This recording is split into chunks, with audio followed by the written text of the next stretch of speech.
పేరు ఉండదు అక్కడ. ఎంపీ పేరు ఉంటుంది, నీ పేరు కూడా ఉంటుంది. కాబట్టి నువ్వేదో నీ ఉనికిని కాపాడడం కొరకు కొబ్బరికాయలు కొట్టుకుంటూ తిరగకు. 7వ తారీఖున గౌరవ మంత్రి శ్రీధర్ బాబు గారు ఎల్బీ నగర్ నియోజకవర్గానికి అభివృద్ధి ప్రాజెక్టులకు అన్నిటికీ కూడా శంకుస్థాపన ప్రారంభోత్సవం చేయబోతా ఉన్నారు.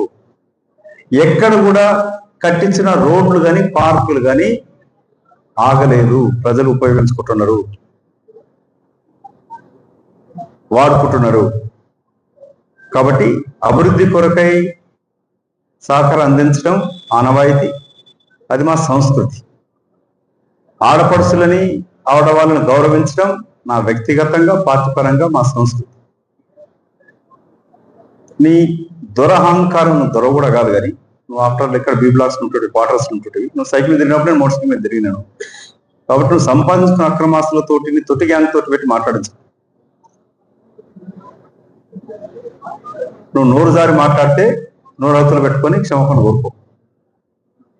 అభివృద్ధి కొరకు వస్తావా, సహకరిస్తావా? రా. ఈ ప్రాంత అభివృద్ధి కొరకు ఓడినా గెలిచిన ఉంటా అని చెప్పినా మాట ఇచ్చినా చేస్తున్నా, చేసి తీసి చూపిస్తా ఉన్నాను. ప్రభుత్వం ఇస్తున్న నిధులు, ఇది కాంగ్రెస్ పార్టీ ప్రభుత్వం ఇస్తున్న నిధులు కాబట్టి నీ సొంత నిధులకి వచ్చేది కాదు. ఇక్కడ రోడ్ కంప్లీట్ అయినా, డ్రైనేజ్ కంప్లీట్ అయినా, పార్కులు కంప్లీట్ అయినా ప్రజలకు అందుబాటులో ఉంటున్నాయి, ఉంటాయి, ఉండబోతాయి. అందుకే మీడియా మిత్రుల ద్వారా 2 డిమాండ్లు. చట్టపరంగా పోలీస్ శాఖ అరెస్ట్ చేయాలి.